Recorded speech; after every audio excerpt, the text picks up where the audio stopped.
Proseguimos con el panel de discusión, cuerpos, violencias y equidad de género.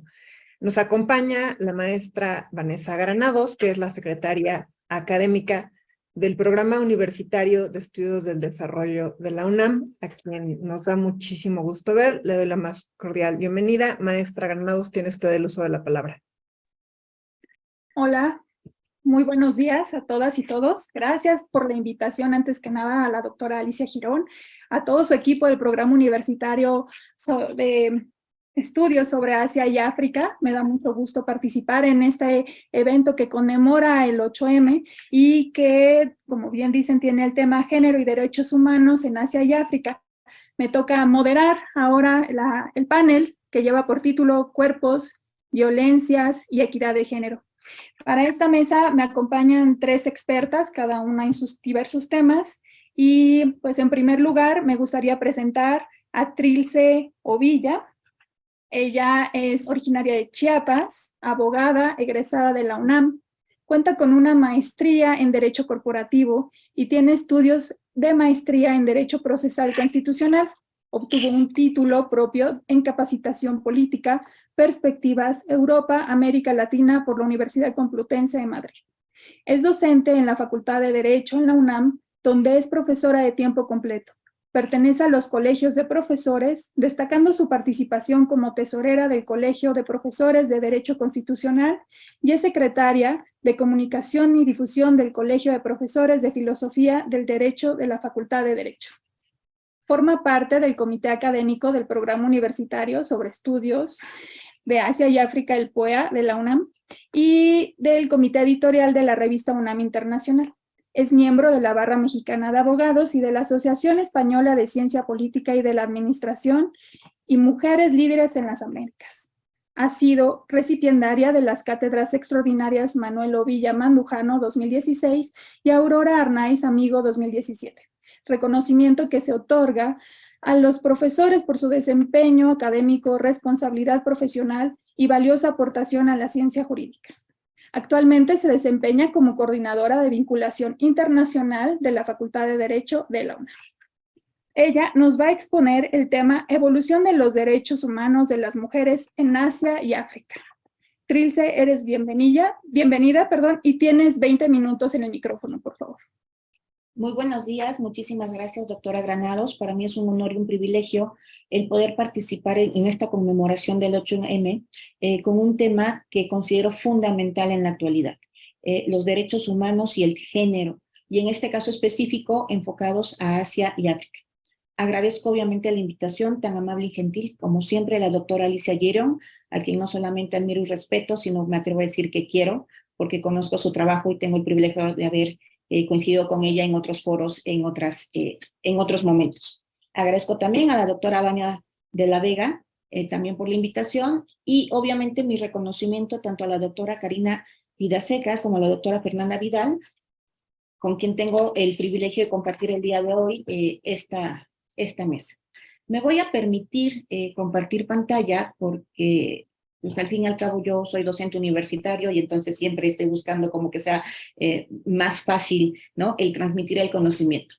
La evolución de los derechos humanos de las mujeres en Asia y África, lo primero que yo tendría que decir es que me recuerda una frase de Rigoberta Menchú que quisiera compartir con el auditorio, que dice que este mundo no va a cambiar si no cambiamos nosotros.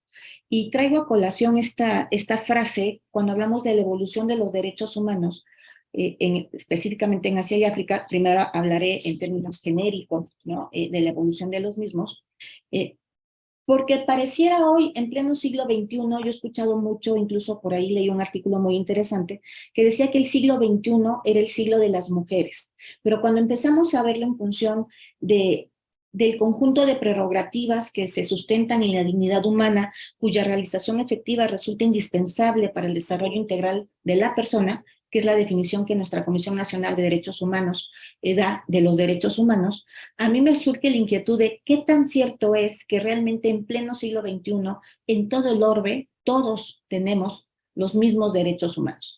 Porque los principios de estos, básicamente, y lo digo de forma muy rápida, es que son universales, son inalienables, son interdependientes, son indivisibles y tienen un principio de progresividad. La universalidad se refiere obviamente a que son para todos, ¿no?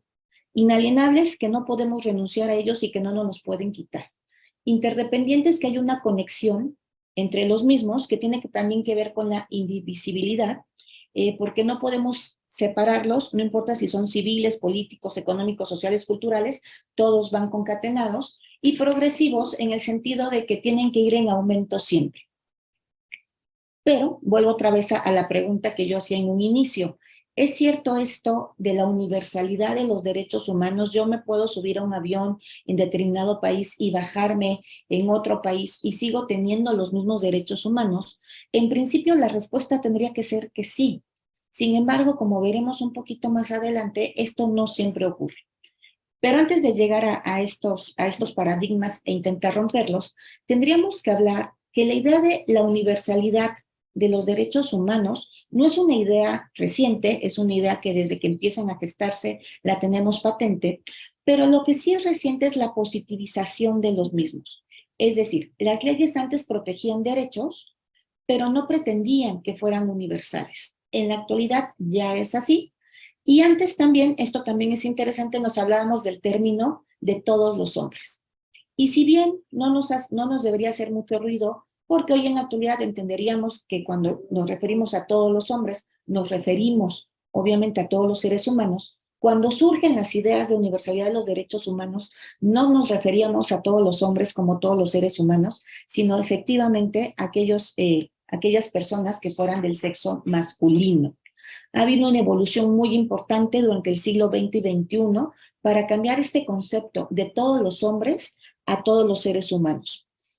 Puedo empezar por decirles, por ejemplo, que la famosísima Declaración de Virginia, que es uno de los antecedentes más remotos en materia de derechos humanos, de 1776, establecía efectivamente que todos los hombres eran libres, iguales e independientes, que tenían derechos innatos y que no podían ser privados de ellos. Pero hacía muy clara la distinción que todos los hombres, es decir, las mujeres no contábamos con estos derechos. Esto se reproduce en 1789 con la famosa Declaración de los Derechos del Hombre y del Ciudadano, donde nos hablan ya de estos principios de libertad, seguridad, propiedad, pero para los hombres, insisto, y además para los hombres con determinadas características. No tenemos esta idea todavía de universalidad. Aquí me gusta traerlo nada más como referencia. Olympe Gouges, al ver esto, que además fue una revolucionaria francesa de primer nivel, en primer orden, cuando se da cuenta que la revolución no solamente genera una declaración de derechos del hombre y del ciudadano, hace la declaración de los derechos de la mujer y de la ciudadana, que es exactamente igual, solo que en femenino, ¿no? O sea, todas las mujeres en vez de todos los hombres tendrán derecho a. Pero es muy interesante porque en el preámbulo de la misma, yo los exhorto que lo lean cuando tengan tiempo, ella misma dice que si las mujeres luchamos de igual forma en la revolución por obtener los derechos y por quitarnos un Estado represor, ¿por qué no deberíamos de tener las mismas garantías y los mismos derechos que los hombres si trabajamos en igualdad de circunstancias por obtenerlos? Estoy en 1791, ¿no? Lo traigo muy clara la fecha porque pareciera que no, pero en pleno siglo XXI, si yo leo este preámbulo, todavía podría tener algo de eco en el sentido que seguimos luchando exactamente por las mismas cuestiones. Después de estos antecedentes tenemos obviamente las conferencias mundiales sobre la mujer. El propósito es garantizar el adelanto a la mujer para reivindicar sus derechos legítimos. Hemos tenido 4, la primera se realizó en México, la segunda en Copenhague, la tercera en Nairobi, por cuestiones de tiempo obviamente no voy a profundizar, la cuarta sí la veremos, que es la de Beijing, ¿no? Que nos habla de objetivos muy específicos y generar medidas de progreso en materia de educación, capacitación, salud, erradicación de pobreza, erradicación de violencia contra la mujer, la situación de la mujer en los conflictos armados, la toma de decisiones, el medio ambiente, los derechos humanos de la mujer como tal, los derechos de las niñas y de los niños también. Todos estos temas fueron tomados en esta conferencia en Beijing en el 95, y a partir de entonces se hace un seguimiento quinquenal viendo los avances que tenemos. ¿Por qué traigo a colación estas conferencias de la mujer? Porque, bueno, son el antecedente de los documentos internacionales que nos van a dar justamente el ámbito legal y el ámbito jurídico de sostén para los derechos humanos en Asia y África. Estos documentos internacionales, obviamente, es la Carta de las Naciones Unidas, que como ustedes saben, se firmó en 1945 en la ciudad de San Francisco. Luego tenemos la Declaración Universal de los Derechos Humanos del 48, que fue proclamada por la Asamblea General de las Naciones Unidas el 10 de diciembre de ese año. Tenemos también en el 67 la Declaración sobre la Eliminación de Discriminación contra la Mujer, de un 7 de noviembre. Aquí sí es muy importante decir que es la primera vez que se establecen acciones o se pretenden establecer acciones concretas para erradicar la discriminación contra la mujer. Lo importante aquí es que se reconoce que existe como tal, porque antes ni siquiera platicábamos de ello. En el 79 tenemos la Convención sobre la Eliminación de todas las formas de discriminación con la mujer, que este documento ya es de carácter vinculante, es decir, es obligatorio, impone obligaciones a los estados para erradicar precisamente las formas de discriminación y violencia contra la mujer. Es universalmente reconocido dentro de los parámetros teóricos que platicábamos en algún momento, y lo que busca, el objetivo principal es mantener la dignidad y el bienestar de las mujeres. Después de esto, en el 93, el 25 de junio, para ser exactos, se genera la declaración primero y después el programa de acción de Viena. Esta se da en una conferencia mundial sobre los derechos humanos, y los objetivos son, primero, revisar los mecanismos de derechos humanos de protección que existían en ese momento. El lema que se utilizó, los derechos de la mujer son derechos humanos. Estamos en el 93, a mí siempre también me gusta ser enfática en esto, porque creo que el lema nos dice mucho. Los derechos de la mujer son los derechos humanos. Afortunadamente ahora en 2023, y yo sé que muchos jóvenes nos están siguiendo a través de las redes, podrán decir, bueno, pues es un lema que se oye vacío, porque obviamente los derechos humanos son de los humanos y las mujeres somos humanas. Pero en el 93, insisto, todavía estábamos trabajando en esta construcción de integración. ¿Cuáles son los logros de esta conferencia mundial? Bueno, obviamente establecer que los derechos de las mujeres y de las niñas son inalienables, ¿no? Son indivisibles, y que son parte de los derechos universales, de los derechos humanos. ¿Qué nos dice el programa de acción de Viena? Pues bueno, básicamente nos habla del respeto universal, ¿no? Para todos los seres humanos, y que hay que erradicar cualquier conflicto que pueda surgir entre los derechos de la mujer y las consecuencias perjudiciales de ciertas prácticas tradicionales o costumbres, de perjuicios culturales y de extremismo religioso.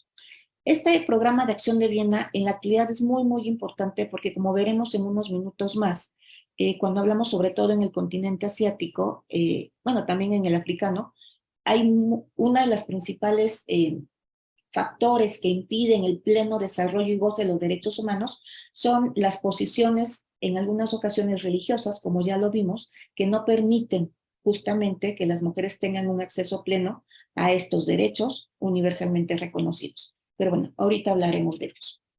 ¿Cuáles son los documentos ya llegando, o centrándonos ya más en estos dos continentes?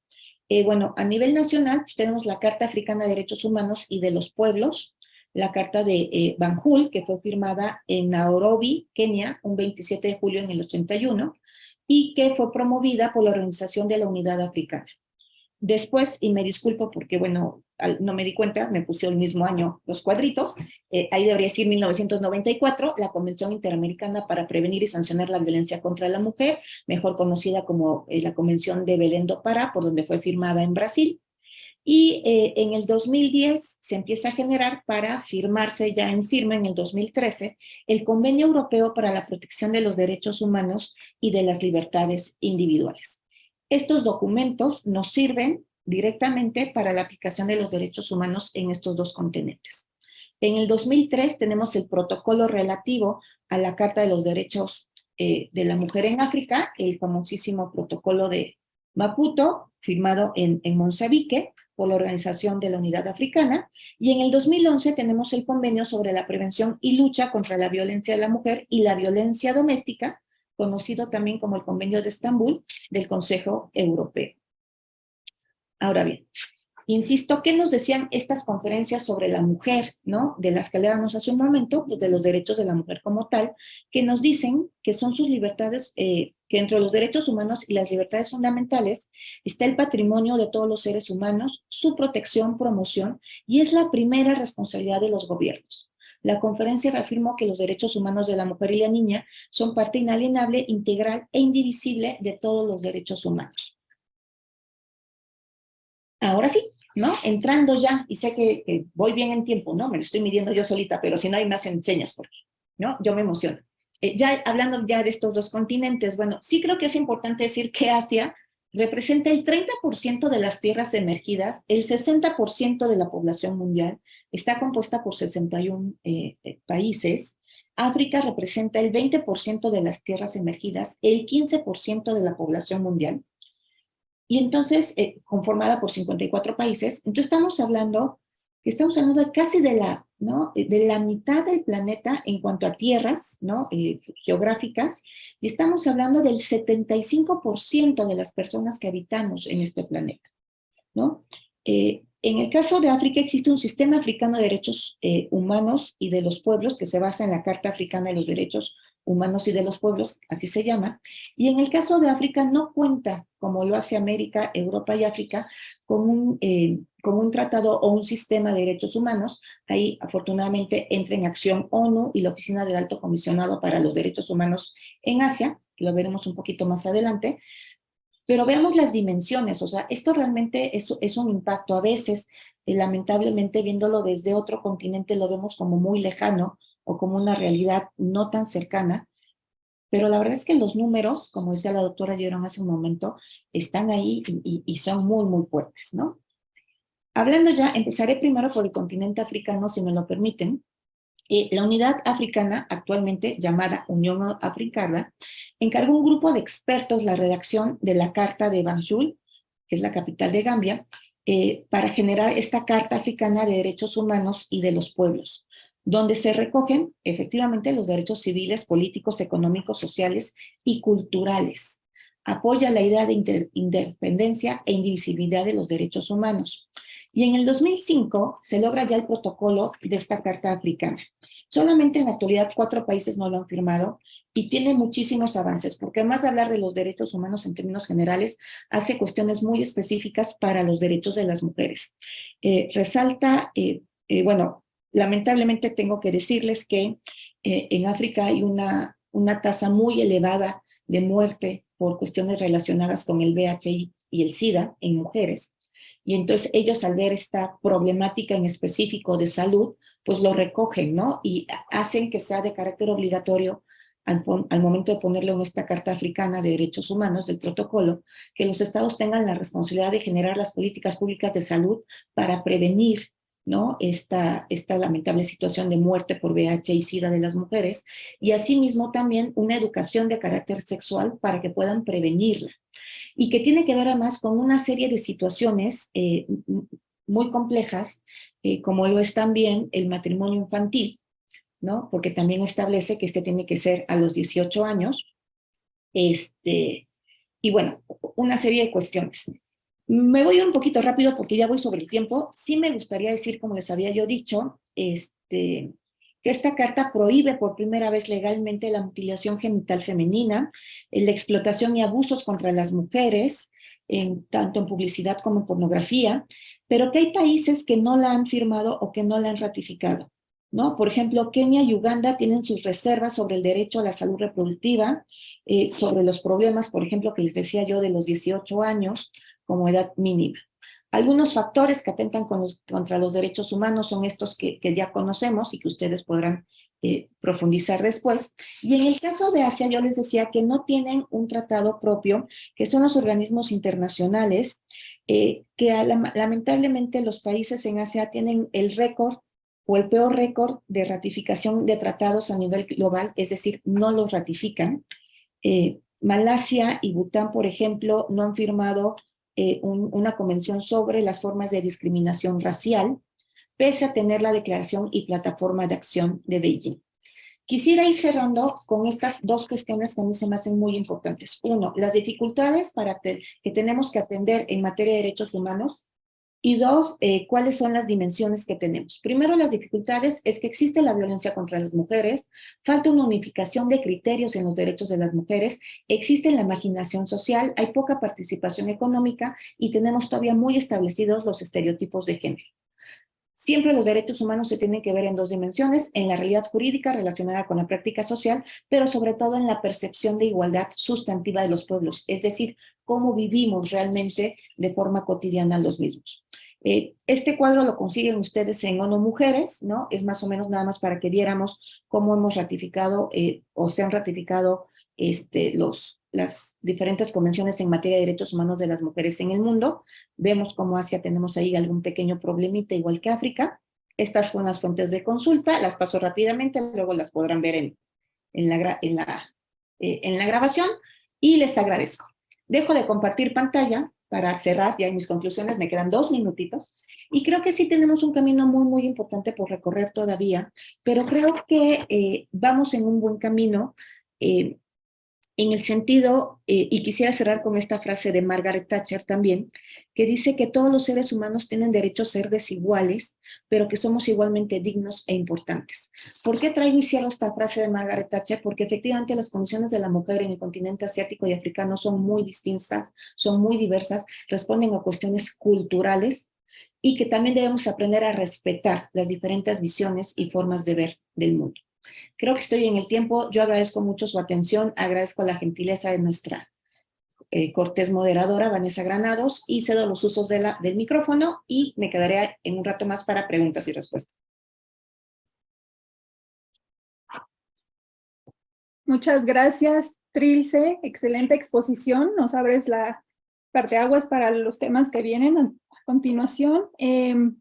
En realidad reconozco que sí hace falta mucho por avanzar en los derechos humanos, en la construcción, sobre todo lo que comentas, ¿no? Que no han ratificado tratados en Asia. Tal vez en las preguntas y respuestas nos podrías ahondar un poco más. Y es excelente el discurso de cómo nos muestras a manera internacional cómo se fueron construyendo estos derechos humanos a nivel internacional. Y yo creo que sí estaría en la mesa del debate qué falta por decir, ¿no? En estos derechos humanos. Muchas gracias por tu participación y efectivamente tenemos al final de las exposiciones 40 minutos para preguntas y respuestas. Y ahora doy el uso de la palabra a Karina Vidaseca. Antes que nada me permito presentarla. Karina Vidaseca es postdoctora en Ciencias Sociales, Niñez y Juventud por el Centro de Estudios Avanzados en Niñez y Juventud, por la Universidad de Manizales, Pontificia Universidad Católica de Sao Paulo, Brasil, el Colegio de la Frontera Norte de México y Consejo Latinoamericano de Ciencias Sociales. Doctora y magíster en Ciencias Sociales por la Universidad de Buenos Aires. Actualmente es investigadora principal de CONICET. Fundó y codirige el Núcleo Sur-Sur de Estudios Postcoloniales, Performáticos, Identidades Afrodiaspóricas y Feminismos, en EIDADES UNSAM. Es profesora titular de Sociología en IDAES UNSAM y adjunta de la materia La Sociología y los Estudios Postcoloniales en la Facultad de Ciencias Sociales de la Universidad de Buenos Aires. Coordina el programa tricontinental Sur-Sur con África, América Latina y Asia de Claxo y Codercia. Y las especializaciones en epistemologías del sur, Claxo, CES, Universidad de Coimbra. Y en estudios afro-latinoamericanos y caribeños, Claxo y Flaxo, Brasil. Coordina el grupo de trabajo Epistemologías del Sur, Claxo, Coimbra. Directora ejecutiva del Congreso de Estudios Postcoloniales, Jornadas de Feminismo Postcolonial. Sus líneas de investigación, estudios feministas, descoloniales, colonialidad, interseccionalidad y antirracismo, estética feminista, descolonial, cambio climático y género, y es autora de diversos libros, entre los cuales se destacan Por una poética erótica de la relación y Ana Mendieta, Pájaro del Océano, El amor como una relación, discusiones feministas y activismos culturales, y Sombras y luces chinescas, colonialidad y género en China, América Latina y el Caribe.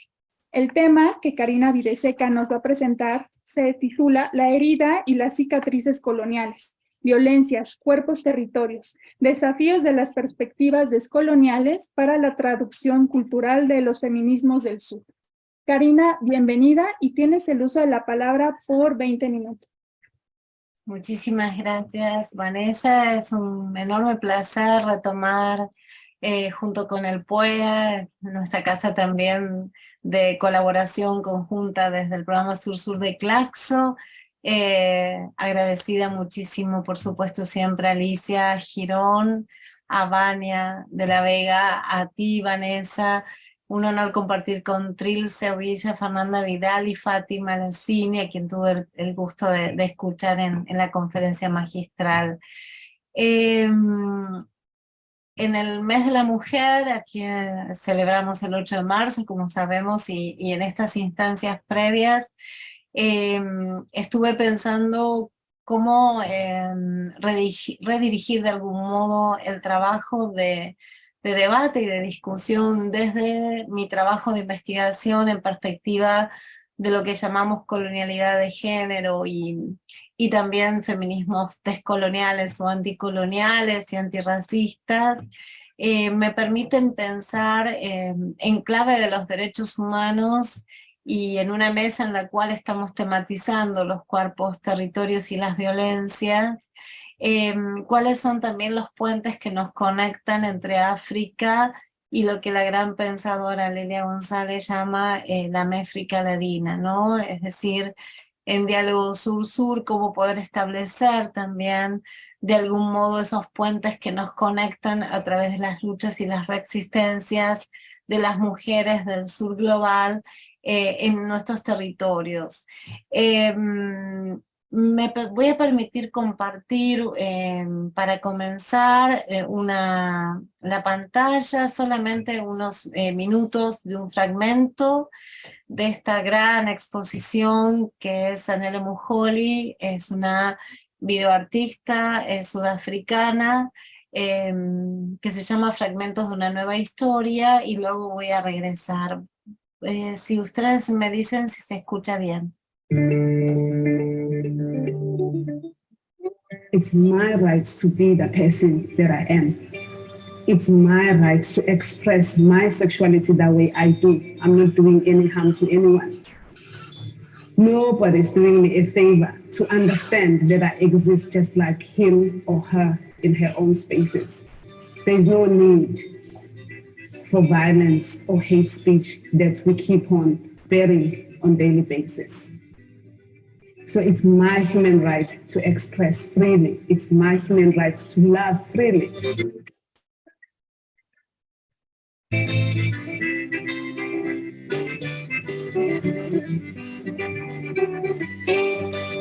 Título de pensar entonces en este trabajo audiovisual que nos indica también algunas perspectivas de análisis que tienen que ver con los derechos humanos en clave de los derechos de género, ¿no? y de sexualidades. Hay una impronta en el relato audiovisual que también oficia como un testimonio de vida de esta fotógrafa que además es multipremiada, ha recibido premios como el de la Casa de África, la Bienal de la Fotografía en Mali. Ella ha nacido en Sudáfrica y esa obra ha de algún modo registrado los rostros y los cuerpos de personas pertenecientes a la comunidad LGTBIQI+, sudafricanas, ¿no? Zanele Muholi insiste en una de sus obras que ha estado en Buenos Aires y que tuve también el placer de ver aquí, que se llama Salva Oscura Leona. Sin dudas en documentar las existencias de esos cuerpos racializados marcados por esa colonialidad y por la invisibilización. Y su obra no solo es autobiográfica, sino también es una respuesta radical y artística a las violencias contra los cuerpos no heteronormados, ¿no?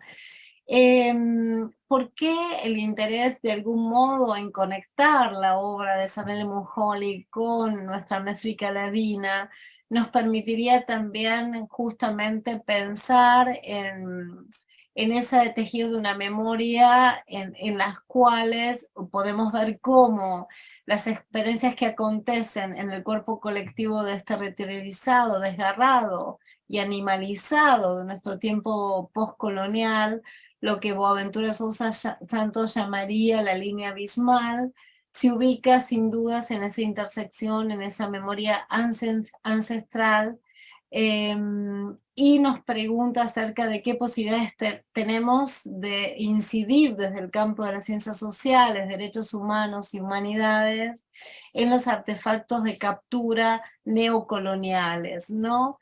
De algún modo es lo que un gran autor y filósofo africano camerunés, Najim Mbede, llama cómo implicar en ese movimiento, liberar al sujeto racializado de esto que conocemos como el trauma colonial. Y también, de hecho, liberar al propio mundo del peso del racismo, ¿no? A título también de pensar en un cuestionamiento al eurocentrismo y a las formas que se ha dado esa ideología emblanquecedora del mundo, donde sabemos que estos cuerpos han sido violentados por el sistema mundo moderno colonial desde sin dudas lo que se ha dado en llamar con Quijano la conquista de América, eufemísticamente hablando, ¿no? Pero también la colonialidad del poder y el dispositivo de la raza, ¿no? Que es el central para pensar de este lado del mundo, pero también pensar cómo a través de esas puertas de no retorno, ¿no? Que están sin dudas visibilizando los íconos más dramáticos quizás de la historia humana, que era la salida de las poblaciones africanas hacia el Caribe y también hacia Colombia y Brasil, cómo siguen interpelando entonces desde estas investigaciones no solo a los universos de las estéticas occidentales, sino también al hecho de la creación de los museos, de los guiones curatoriales, que inciden, por supuesto, en las políticas culturales de la constitución de los Estados-nación, ¿no? Entonces, ¿cómo descolonizar este imaginario eurocéntrico, blanco, sexista y racista? Es una de las preguntas que habilita también, sin duda, las investigaciones que se realizan desde África y también desde nuestra África Latina, es decir, con Lelia González, ¿no? Hay una autora que para mí es clave para pensar, son dos autores en realidad, uno es el gran poeta martiniqués Edouard Glissant, cuyo libro por una política de la relación o también Tratado de Todo Mundo, implicó de algún modo también pensar esa relación y acuñar el concepto de negritud, pero también revisar ese concepto plasmado por los poetas de la negritud, de los que estoy hablando básicamente son del gran Aimé Césaire en su clásico discurso sobre el colonialismo del año 1955, y también Frantz Fanon en sus clásicos libros Piel Negra, Máscaras Blancas o Condenados de Inglaterra, ¿no? De los años también 50. Es interesante pensar entonces cuál es la propuesta teórica, pero también política, de esa poética que yo voy a llamar poética erótica de la relación, siendo inspirada también por la gran feminista Audre Lorde, ¿no? Cuando Audre Lorde viene a hablar de la erótica, de algún modo para contrastar el tánatos, ¿no? O lo que allí Mbembe llamaría la necropolítica o la política de muerte, ¿no?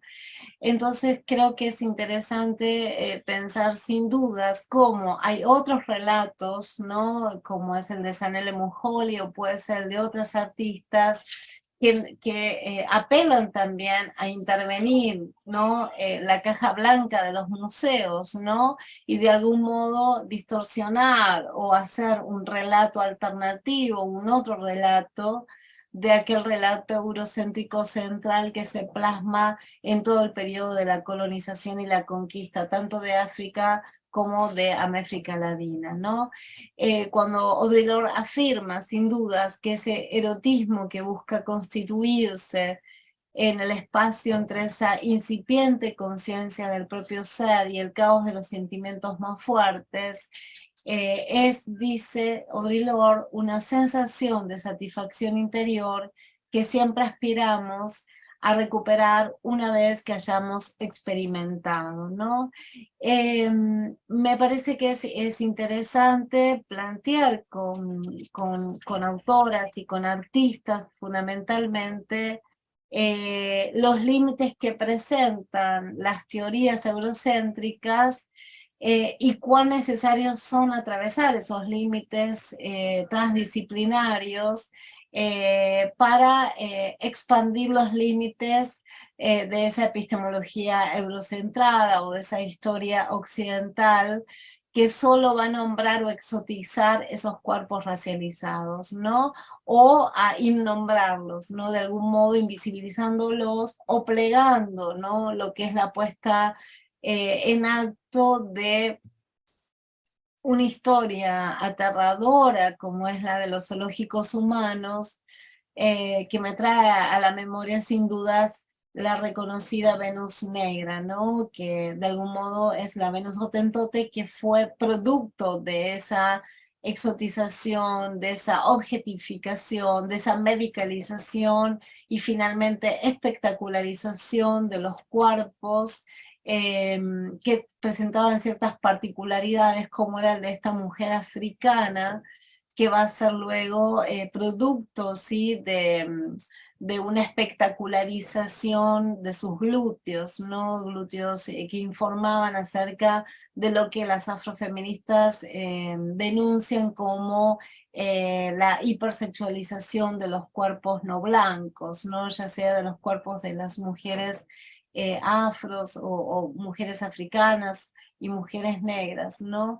Y es de algún modo lo que Zanele Mujoly trae, en tanto y en cuanto también habla de esas representaciones de los imaginarios coloniales, y absolutamente también de cuánto estas violaciones correctivas que tienen lugar hoy, porque ella está denunciando actualmente las formas de violación correctiva que toman forma en los cuerpos de las mujeres lesbianas africanas, ¿no? En Sudáfrica.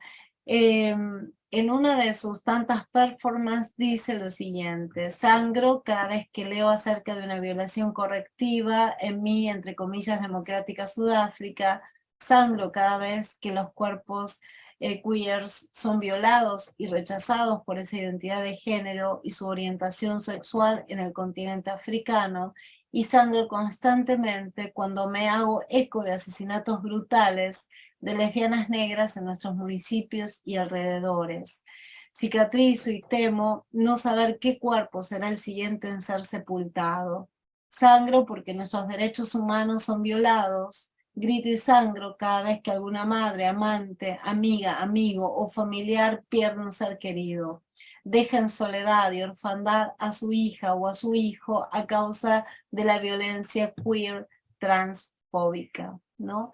Esta obra maestra de esta activista visual, sin dudas es una crítica furiosa también y furibunda a lo que podríamos llamar la idea de la representación transparente del eurocentrismo, ¿no?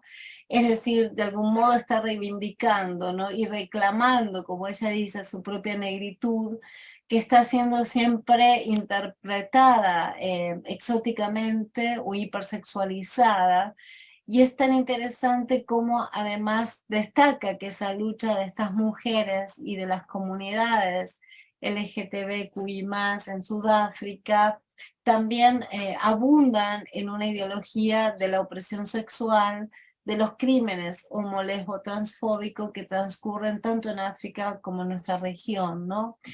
Y ahí entonces esta pregunta clave que ella despliega es la siguiente, cito de Mujoly: ¿cuál es mi responsabilidad como ser vivo, como ciudadana de África y de Sudáfrica, sobre los crímenes de odio del mainstream de los medios de prensa?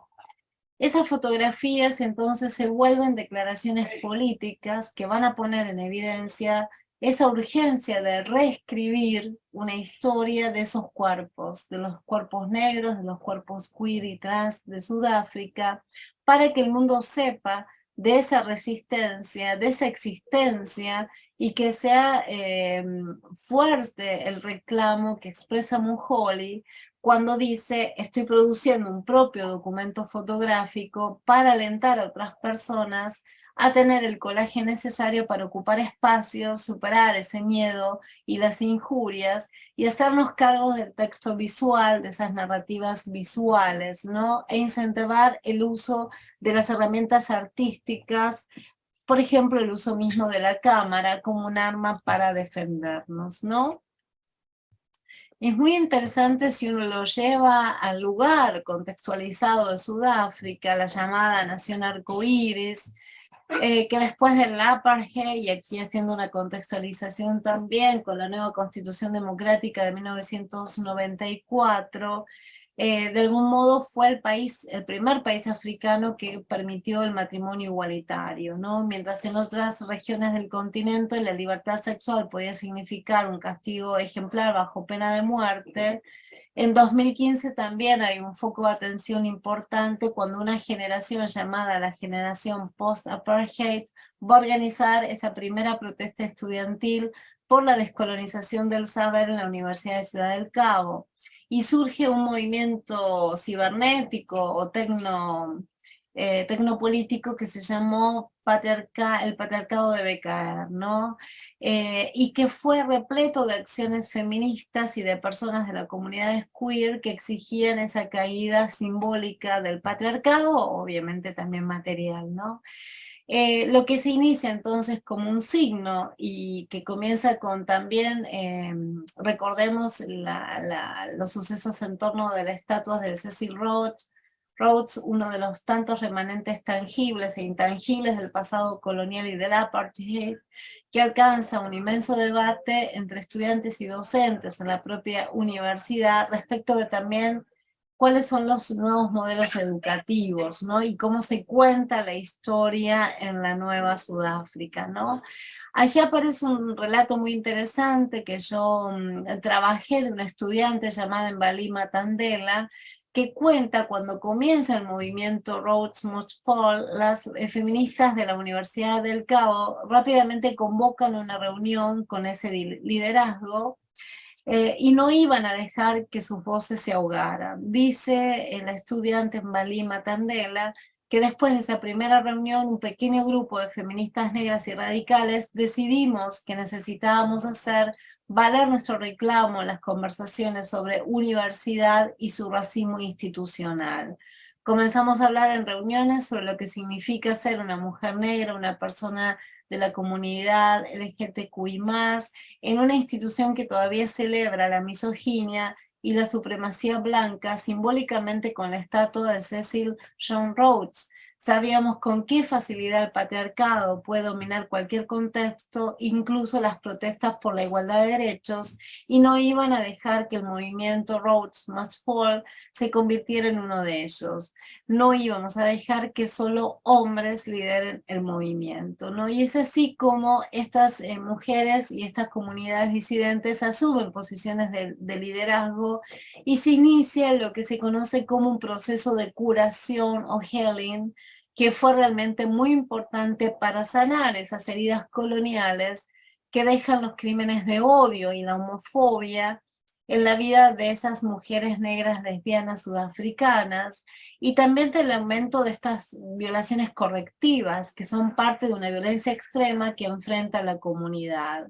Recordemos que la violación, rape en inglés, connota un significado singular para denominar la rampiña que asumen esas formas de destrucción corporal, así como también las de tráfico o comercialización de los cuerpos, son formas de desmoralización, de ruptura de redes simbólicas comunitarias, de condena social, que tiene que ver también con lo que ha trabajado Joshua Goldstein en la conquista de los territorios, y en los procesos, obviamente, que también se dan en esta parte del mundo, ¿no? Karina, si estás Sí. de acuerdo, podemos hacer un paréntesis y retomar lo que te haga falta, porque estamos en tiempo para darle oportunidad a la siguiente panelista. Ah, por supuesto, sí, sí, si Sí, quieres. o si gustas concluir, claro que sí. concluyo y ya. Quiero citar una obra más que es muy interesante de Sanel Munjoli, que tiene un sentido muy profundo, que es el de la sangre menstrual, que es utilizada tanto como vehículo y medio para expresar y hacer de puente entre el dolor y la pérdida. Cada vez que escucha que ese dolor de las violaciones correctivas implica y duele, hace doler fuertemente a estas comunidades, ¿no? Y este proyecto también está ligado, por supuesto, al hecho de la sangre, ¿no? Como un hecho que hace connotaciones negativas a lo largo de la historia de la domesticación y del patriarcado, y cómo también de ese lugar se vuelve también un relato acerca de las posibilidades que se puede positivizar una consecuencia negativa que trae la sangre en la historia también de las mujeres, ¿no? Y solo para finalizar, ahora sí, recordar que Bell Hooks, la gran afrofeminista americana que lamentablemente falleció, tiene un relato fundamental acerca del amor y que luego podría recuperar sin dudas en el siguiente momento, ¿sí? Muchísimas gracias.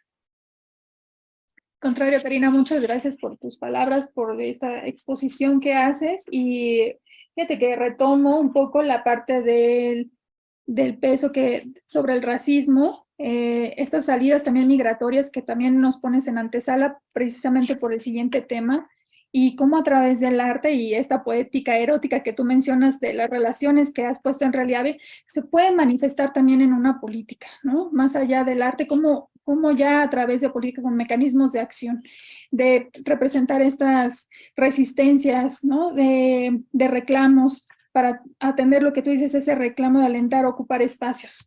Y sobre todo la cuestión que resaltas de cómo estas salidas migratorias también africanas se ponen en una perspectiva de una ilusión, de una búsqueda por un sueño, de una especie de libertad, ¿no? Para dar lugar a esta cuestión de la migración. Y precisamente lo retomo porque nuestra siguiente expositora nos va a hablar sobre el tema de las mujeres migrantes y el acceso a los servicios financieros. Ella es Fernanda Vidal, es profesora investigadora de la Universidad Panamericana, Campus México, secretaria de investigación de la Escuela de Comunicación, doctora en Ciencia Política por el Departamento de Politics de la University of Sheffield del Reino Unido, maestra en metodologías de investigación científica por ese mismo departamento, miembro del Sistema Nacional de Investigadores Nivel 1. Sus líneas de investigación incluyen transformaciones contemporáneas del Estado, prospectiva internacional y estudios políticos sociales con perspectiva de género. Ella es miembro de diversas asociaciones internacionales como Estudios Políticos, Ciencia Política, Ciencias Políticas del Medio Oeste y del Sur, de Estudios Latinoamericanos y también de la Asociación Mexicana de Ciencias Políticas. Y es miembro adjunto del Alto Panel de Naciones Unidas para el Empoderamiento Económico de las Mujeres. Entre 2013 y 2015 se desempeñó como postdoctorante en el Instituto de Investigaciones Jurídicas de la Universidad Nacional Autónoma de México, y en esa institución realizó el proyecto titulado Grupos Vulnerables, el acceso a la justicia electoral de mujeres e indígenas de México, y es profesora de cátedra del Instituto Tecnológico y de Estudios Superiores de Monterrey, Campus Santa Fe, la Facultad de Ciencias Políticas y Sociales también de la UNAM, y del Departamento de Política en la Universidad de Sheffield en el Reino Unido también. Fernanda, eres muy bienvenida y te escuchamos. Tienes la palabra por 20 minutos.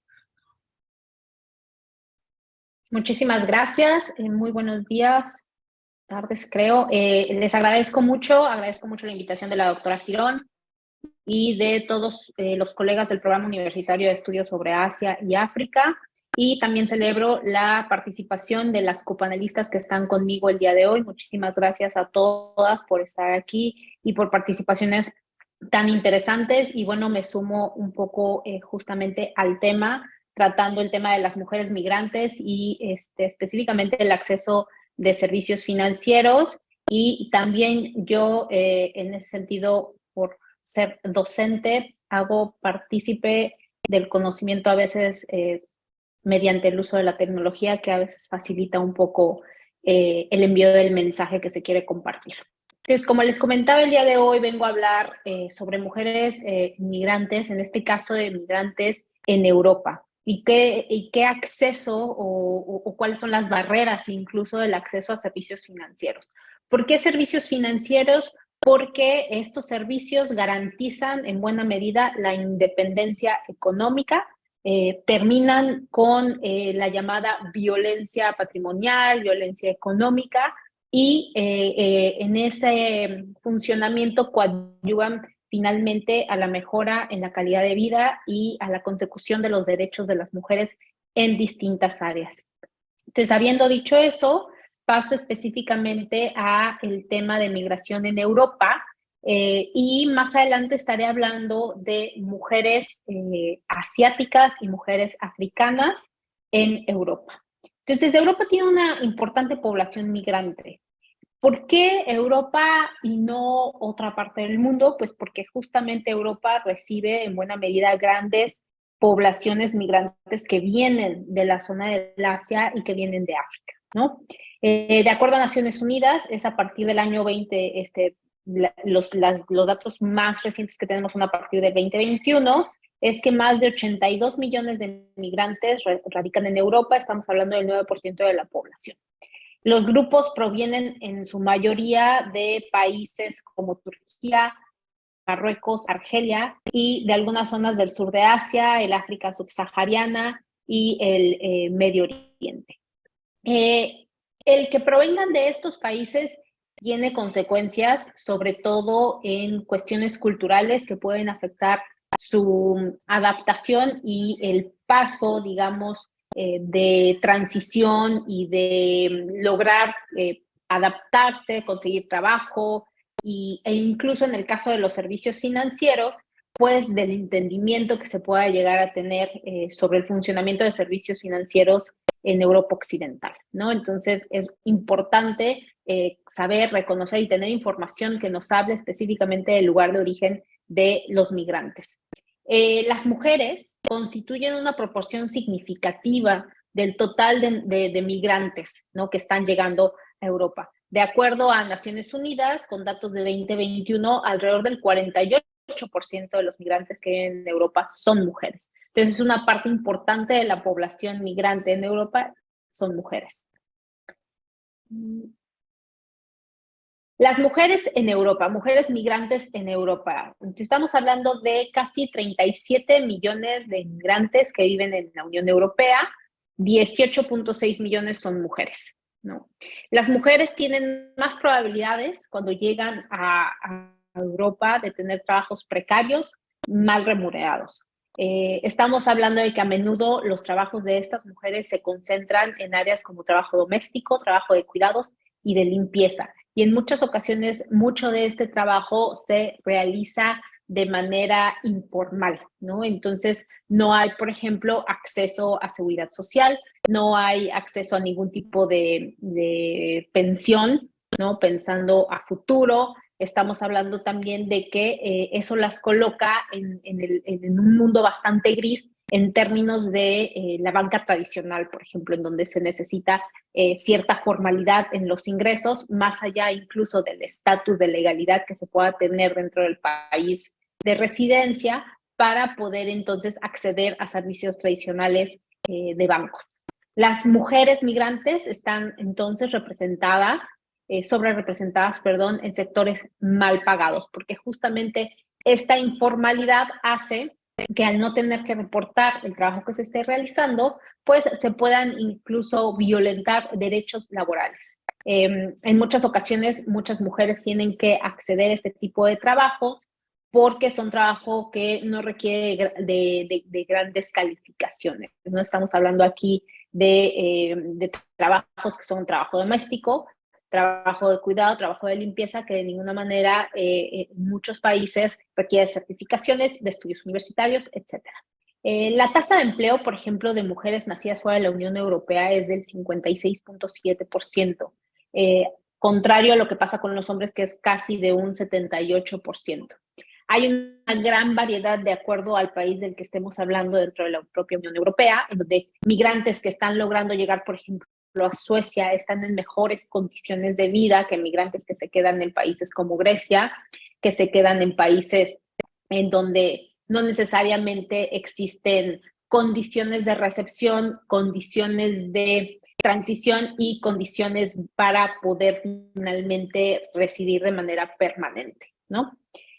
Las mujeres migrantes en Europa enfrentan a muchísimos obstáculos cuando llegan, más allá de lograr encontrar un espacio de trabajo. ¿Por qué? Porque muchas de ellas pueden incluso llegar bastante jóvenes y lo que están buscando es un espacio para generar, por ejemplo, obtener estudios, incrementar la formación que se tiene y de esa manera generar mejores espacios y condiciones de vida. Entonces, al no tener acceso a la educación, por ejemplo, pues eso puede limitar movilidad económica, puede limitar la integración social y en muchas ocasiones continúa esa dependencia que se tenía económica, financiera, patrimonial, que se tenía de los hombres en sus países de origen, continúa dentro de los países en los que están siendo migrantes, ¿no? A los que están migrando en Europa. Entonces, digamos que aquellas violencias que sufrían en sus países de origen en muchas ocasiones continúan. Y no porque estén migrando, no porque estén llegando a un país en donde se puede incluso perseguir el delito, porque puede ser que en sus países de origen no se persiga porque no es identificado ciertos tipos de violencia de género como un delito, si bien en Europa sí se persigue, ellas siguen sufriendo, ¿no? Y van a seguir sufriendo esta violación a sus derechos en buena medida porque no tienen las condiciones sociales, no tienen las condiciones de residencia legal, por ejemplo, como para de alguna manera querer manifestar, ¿no? a las autoridades que están viviendo esta violencia, pero también no tienen las condiciones para, ok, no lo manifiesto, pero me puedo separar porque yo tengo un ingreso, tengo un patrimonio y estoy en las condiciones de independencia económica que me pueden permitir esa separación, ¿no? Entonces, continúan sufriendo violencia de género, continúan experimentando violencia doméstica, acoso sexual, matrimonios forzados, muchas de las, digamos, costumbres, tradiciones que se tienen en sus países de origen, por lo tanto, continúan en los países de recepción.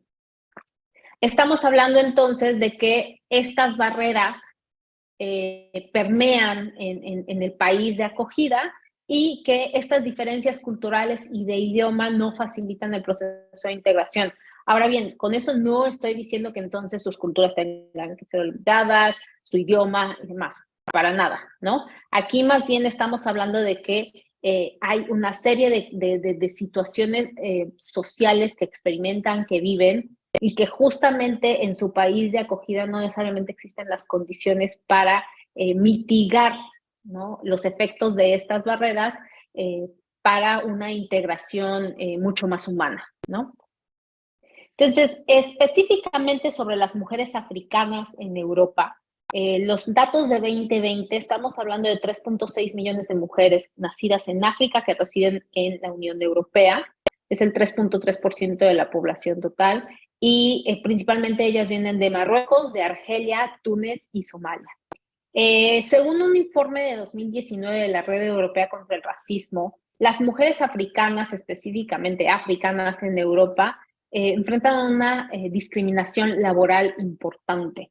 Estamos hablando de tasas de desempleo bastante altas,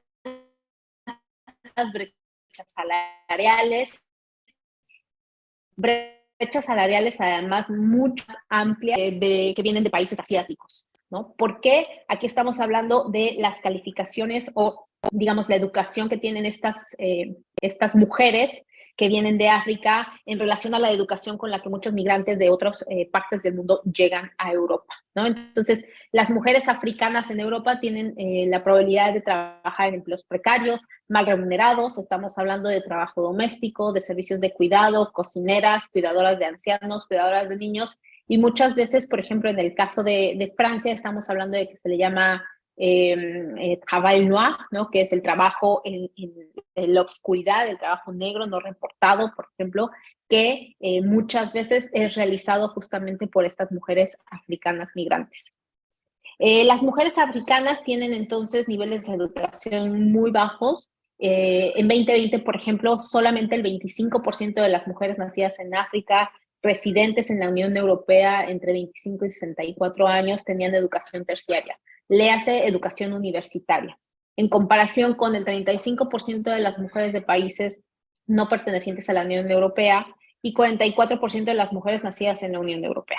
Entonces, claramente son mujeres que no tienen un nivel educativo que les permita ser migrantes, altamente capacitadas y que por lo tanto tengan posibilidades de residir en otra situación sin arrastrar, digamos, condiciones de desigualdad que vienen desde el país de origen.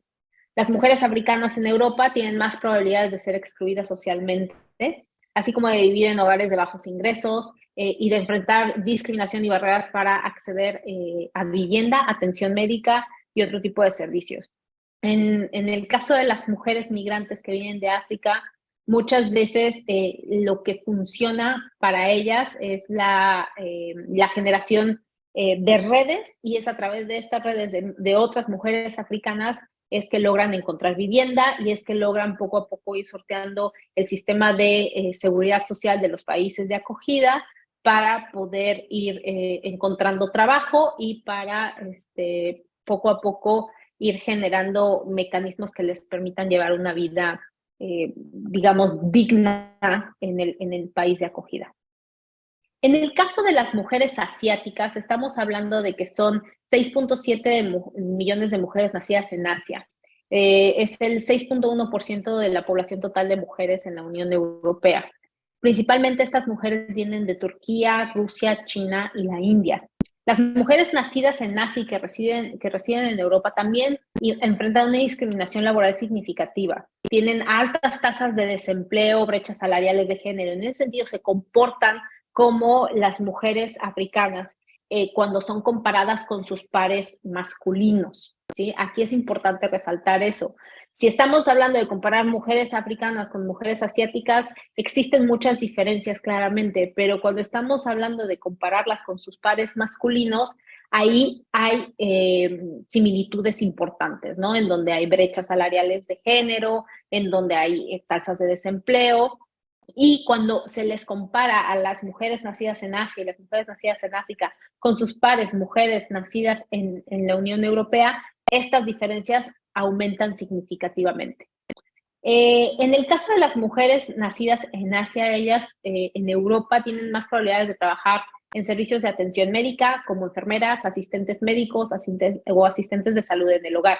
Esto también se explica, como lo vamos a ver en la siguiente slide, por la situación de educación, nivel educativo con el que llegan. Pueden ser incluso maestras, instructoras de idiomas o asistentes educativos. Las mujeres nacidas en Asia, entonces, tienen mucho más educación cuando llegan a residir a países de la Unión Europea. Estamos hablando que el 44% de las mujeres nacidas en Asia, residentes en Europa, tienen educación terciaria. Esto significa educación universitaria, ¿sí? Entonces, eso las coloca incluso a la par de las mujeres europeas, ¿sí? Estamos hablando de que entonces la migración que se da de mujeres asiáticas se da incluso en razón de encontrar mejores oportunidades laborales sin que necesariamente signifique huir de condiciones adversas y de violencia general y de incluso situaciones de guerra civil que se puede dar en los países de origen. Según un informe de 2017 del Instituto de Política Migratoria, las mujeres en Europa que vienen de Asia tienen más probabilidades de ser económicamente activas, de tener tasas más altas de autoempleo. Muchas de ellas son empresarias y utilizan redes que forman dentro de estos países de acogida para poder incrementar incluso el movimiento de sus propias empresas. Siguen siendo mujeres que enfrentan exclusión social, que enfrentan discriminación y que tienen problemas en el acceso a vivienda, sanidad y educación. En el caso, además, específicamente de vivienda, pues en buena medida se vincula a una falta de servicios financieros. Entonces, los servicios financieros para las mujeres migrantes en Europa es un desafío importante que se tiene que, de alguna manera, buscar soluciones que faciliten su integración. Las mujeres migrantes, por ejemplo, tienen menos probabilidades que los hombres de tener una cuenta bancaria, ¿no? Entonces, si bien el porcentaje no es muy alto, sí es importante cuando se habla de que en muchos países, por ejemplo, es un derecho, ¿sí? En Francia es un derecho tener una cuenta de banco, y si ningún banco te quiere abrir una, entonces tú puedes tener un oficio que te emita un juez para que el servicio postal, por ejemplo, en el caso francés, te genere una cuenta de banco, ¿no? Entonces, cuando tienes esas condiciones legales que te garantizan la obtención de una cuenta de banco, pues salta el hecho de que exista todavía un porcentaje de mujeres que no tiene acceso a una cuenta bancaria. En el informe de 2018 de la Red Europea contra el Racismo, se encontró que las mujeres migrantes encontraban o sufren de discriminación y prejuicios al acceder a servicios bancarios y de seguros. Usualmente esto también se debe a una falta de educación en materia de servicios financieros, del lenguaje y los tecnicismos con los que se habla cuando estamos entrando al campo justamente de servicios financieros, banco, cuentas de ahorro, cheques, facturas, etcétera. Las mujeres utilizan muchas veces los servicios financieros, sobre todo para finanzas diarias. Estamos hablando de depositar cheques, de pagar facturas, de transferir dinero a miembros de la familia en sus países de origen. Algunas, las más afortunadas, empiezan a hablar de servicios financieros para el ahorro, ¿no? Porque muchas de ellas en realidad viven al día. Otras, que son las menos y más exitosas, son las que buscan servicios financieros para tomar hipotecas o para iniciar negocios. Son algunas, sobre todo lo vamos a ver más adelante, de acuerdo al país de origen del que vienen, las que utilizan transferencias electrónicas y buscan otro tipo de servicios financieros un poco más sofisticados. Algunas mujeres migrantes africanas, por ejemplo, recurren a instituciones de microfinanzas para obtener pequeños préstamos para iniciar o expandir algún negocio, pero usualmente esto se hace con altas tasas de interés y con esquemas de pago bastante coercitivos, ¿no? En el caso de mujeres migrantes, muchas de ellas envían dinero a familiares en sus países de origen. Utilizan servicios de remesas como Western Union, MoneyGram, TransferWise, Remitly, Zoom. Ahora, son muchas veces las instituciones de microfinanzas y otros proveedores alternativos los que suelen ofrecer préstamos y otros productos financieros. ¿Por qué? Porque ellas no califican, no tienen el perfil para poder entrar a la banca tradicional y que la banca tradicional genere préstamos, ¿no? En muchas ocasiones incluso puede haber falta de documentos de identidad para tener el acceso a una cuenta de banco tradicional. En algunos casos, la banca móvil y otros servicios financieros digitales se han vuelto cada vez más populares. Hay bancos que solo funcionan en línea, y que estos son utilizados ya para mujeres que tienen ya un estatus de residencia legal. En muchas ocasiones son mujeres migrantes que vienen de Asia, las que se sienten mucho más cómodas con la tecnología y usan teléfonos inteligentes u otros dispositivos para el manejo de cuentas. Muchas de estas cuentas incluso permiten el movimiento libre de divisas y eso les garantiza costos muy bajos para el envío de remesas. Este es un mapa y me gusta mucho mostrar este mapa porque de alguna manera nos señala en dónde es que está, por ejemplo, Western Union en el centro de París, y si se fijan en la parte norte, en donde vemos más Western Union, son los distritos en donde hay más población migrante que vienen de Asia y de África y son de las zonas más pobres de París, ¿no? Entonces, claramente es un servicio utilizado por migrantes que se encuentran fuera de los servicios financieros tradicionales. ¿Qué iniciativas existen? Programas de microfinanzas para pequeños préstamos, servicios financieros para personas y empresas de bajos ingresos. Existe el Fondo Europeo de Inversiones para apoyar programas de microfinanciación y programas de educación financiera. Algunas organizaciones, como la Organización Internacional para las Migraciones, está ofreciendo programas de educación financiera y hay programas de emprendimiento dirigidos específicamente a mujeres para ayudarlas a iniciar sus propios negocios. ¿no? Entonces, claramente en el caso de la Unión Europea existen unos programas que son necesarios para que las mujeres que están llegando puedan acceder a servicios financieros, porque se ha detectado que a partir de su inclusión en el servicio financiero, en servicios financieros, pues estaríamos hablando de recursos que entran al sistema y que claramente, por el otro lado, los bancos han identificado como recursos valiosos. Entonces, aquí no es que los bancos sean o busquen el desarrollo humano, pero sí identifican en buena medida que es un grupo importante que necesita y requiere de estos servicios, ¿no? Y en ese sentido, por parte de las instituciones gubernamentales, pues se ha identificado que es necesario generar programas específicos que atiendan las necesidades particulares de cada una de ellas. Muchas gracias. Muchas gracias a ti, Fernanda, por excelente exposición que nos acercas a este tema de cómo las mujeres migrantes pueden tener acceso a estos recursos financieros, la importancia de eso. Posiblemente una pregunta te haría a ti personalmente, la importancia que tú veas acerca de esto, pero ahora vamos a abrir el espacio para una ronda de preguntas y respuestas a través de las aplicaciones, ya sea de Facebook o de las personas que nos acompañan en esta transmisión. Yo tengo una que está en particular dirigida a Karina Vidaseca. Dice, y me permito leerla, dice: desde este enfoque, desde el feminismo postcolonial, pensando justamente estas intersecciones, esos espacios donde se articulan las diferencias comunes y se elaboran entramados de intersubjetividades y estrategias sociales, ¿cuáles son los principales obstáculos que la participación política y la representación jurídica de las mujeres se enfrentan? Y por otra parte, ¿qué implicancia política tiene la academia occidental en la construcción de otredades dentro de esta división geopolítica norte-sur que intersecta a los colectivos de mujeres en general y de Oriente en lo particular? Y manda saludos a todas. Esa sería una primera pregunta, y si quienes nos acompañan ahora desean también intervenir, adelante, por favor. Si no, damos pie. Bueno, a mí sí me gustaría plantear una cuestión a cada una de ustedes.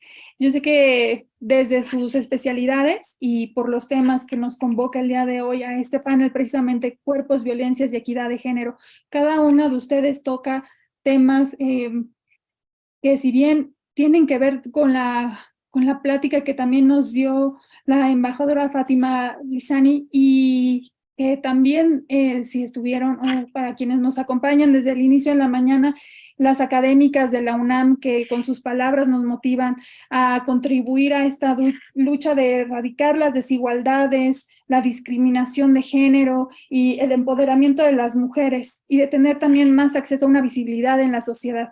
¿Cómo ustedes verían desde sus perspectivas estos alcances que hemos tenido como sociedad, sobre todo también en las mujeres de África y Asia? Pero ahorita me gustaría que principalmente la doctora Karina nos ahondara en la pregunta, y después pasaríamos a cada una de algunos comentarios o reflexiones, si es que no hay otra pregunta de parte de quien nos acompaña. Entonces, Karina, te doy la palabra. Sí, muchísimas gracias. Es muy amplia, tanto una como otra, ¿no? Me gustaría, Vanessa, si me reiteras la primera. La segunda la tengo bien clara, acerca de la Academia Occidental. ¿Y la primera? La primera dice, primero dice que desde el enfoque del feminismo postcolonial, a ver, permíteme un momento porque me la quitaron del chat. Aquí dice, ok, dice: desde este enfoque, desde el feminismo postcolonial, pensando justamente en las intersecciones, esos espacios donde se articulan las diferencias comunes y se elaboran entramados de intersubjetividades y estrategias sociales, la pregunta sería: ¿cuáles son los principales obstáculos de la participación política y la representación jurídica de las mujeres que las mujeres se enfrentan? Entonces, es un poco justo Excelente. lo que creo que yo comentaba de la poética erótica y cómo se traslada a esa política, ¿no? Sí, ahí creo que es fundamental pensar, bueno, son diferentes como campos que se van también como en realidad intersectando, pero creo que la salida sin duda tiene que ver con lo que grandes teóricas también plantean desde el activismo inclusive, que es justamente contrariar el mecanismo que la modernidad, colonialidad siempre ha implementado, que tiene que ver con la separación, ¿no? Es decir, uno de los mecanismos fundamentalmente hegemónicos del sistema mundo moderno ha sido separar los continentes, separar las historias, ¿no? Es decir, de algún modo fragmentar, ¿no? Tanto lo que se concibe como los relatos de la colonización, como los artefactos que dan de algún modo forma a esos relatos, tienen que ver con la fragmentación profunda del tejido social, ¿no? Eso se ve, por supuesto, que agudizado durante los últimos tiempos de la globalización y también una globalización que ha sido regulada por el control de los cuerpos y por el miedo, ¿no? Sin dudas. Si nosotros pensamos que los signos alarmantes de los feminicidios, de los travesticidios, que informan también, ¿no?, nuestro mundo, aparece también las diferentes fases que fueron implicando también los diferentes dispositivos que Foucault ha llamado de poder saber, ¿no? Y me refiero sin dudas, cuando yo hablaba de la Venus Hottentote, por ejemplo, que es de algún modo como un relato aterrorizador de lo que ha llevado la conquista al extremo de la expoliación de esos cuerpos, ¿no? Hay una autora que se llama Reisa Inocencia, que trabajó sobre la idea justo con Elsie Dorling de Francia, acerca de cuán cerca estaba ese discurso del discurso médico de las enfermedades venéreas, ¿no? Justamente Venus y Veneria son conceptos cercanos, ¿no? Entonces creo que es muy importante pensar en una perspectiva histórica del colonialismo, del patriarcado, del sexismo y del racismo, retroalimentándose, ¿no?, a sí mismos, cómo cada paradigma trae su medicalización, y también en los últimos tiempos cómo la pandemia ha profundizado, por ejemplo, el encierro para las mujeres, lo que ha representado en la vida de las mujeres quedar encerradas en sus casas junto con sus propios victimarios, ¿no? O sea, creo que tiene también que ver con cómo se gestiona esas poblaciones, ¿no? Porque siempre cuando se incrementan los procesos de violencias y feminicidios son las mujeres las que tienen que ser apartadas, ¿no? O perimetradas, ¿no? Y en realidad no hay políticas públicas que dispongan de la libertad de esos cuerpos, sino todo lo contrario, pareciera que son las mujeres el objeto del encierro nuevamente, ¿no? Entonces creo que ahí hay algo también importante para pensar desde los discursos jurídicos, pero también desde las políticas públicas, ¿no? Lo mismo otras limitaciones que tienen que ver con los registros únicos de feminicidios o travesticidios. Al menos en Argentina yo he trabajado esto muchos años cuando estaba a cargo de la Dirección de Derechos Humanos en el CONICET, por un registro único, ¿no?, que contabilice las muertas o asesinadas por feminicidios, ¿no?, o transfemicidios. Y realmente eso costó muchísimo porque no hay suficientemente presupuesto para llevar adelante también una política pública a nivel nacional. Entiendo que esto obviamente lo compartimos con México y con otros países de la región, ¿no?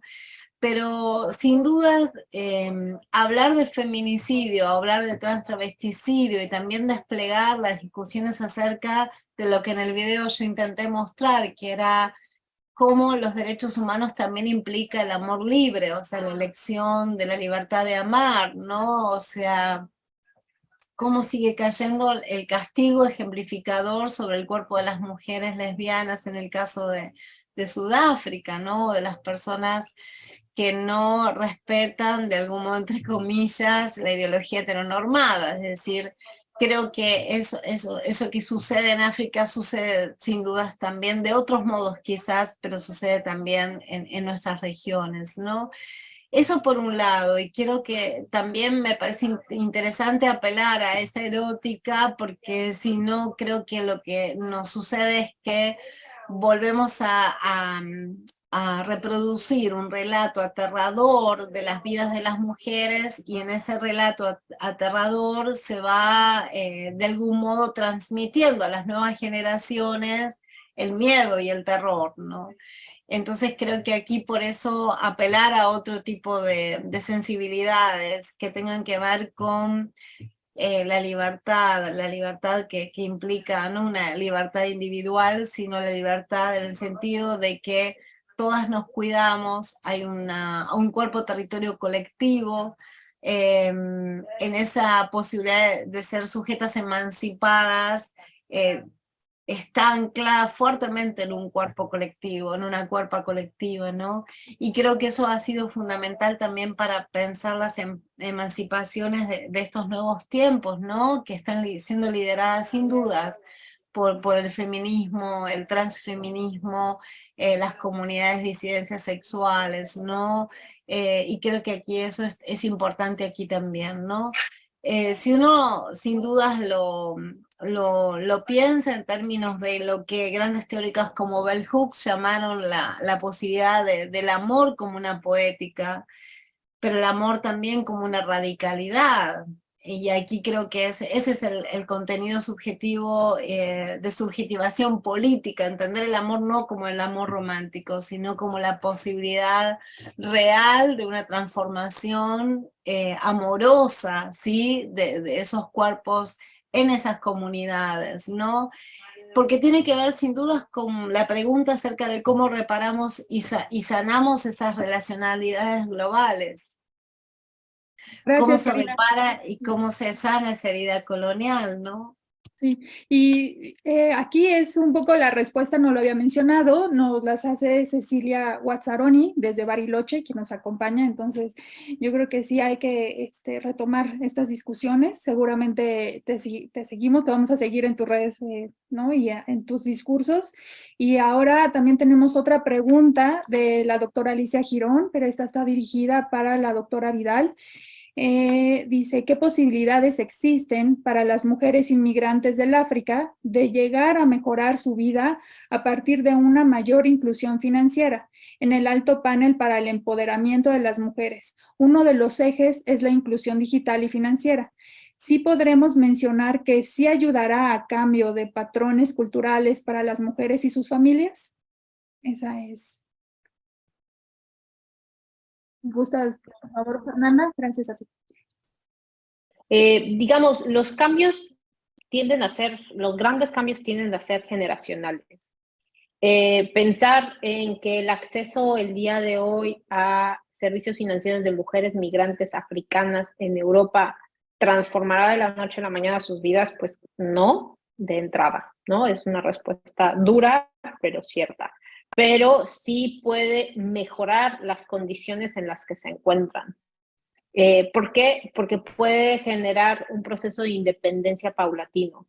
Si el dinero que estás ganando no lo llevas a la casa, ¿no? En donde no necesariamente vas a poder controlarlo, sino tal vez tengas que entregarlo y más bien pasa por estar en un banco, pues claramente hay independencia, ¿no? Entonces eso es importante, por un lado. Por otro lado, existen algunos programas sociales que se entregan directamente los recursos a las mujeres, pero necesitan pasar por un banco, ¿no? Entonces, al tener una cuenta de banco, esos recursos los recibe directamente la mujer sin que tenga que pasar por las manos de los hombres, que en muchas ocasiones, pues, se hacen de estos recursos ejerciendo violencia económica, ¿sí?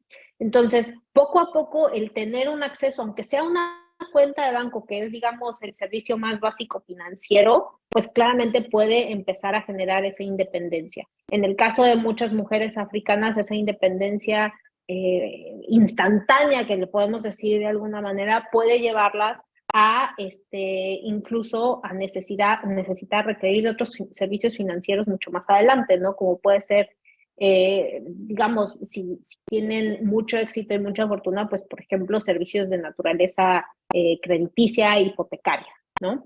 Entonces, sí puede haber cuestiones que tal vez sean pequeñas, pero que pueden generar grandes cambios, y cuestiones más grandes van a ser generacionales, ¿no? El observar que tu mamá va y abre y maneja servicios financieros y es algo natural y tiene esa independencia, ¿no?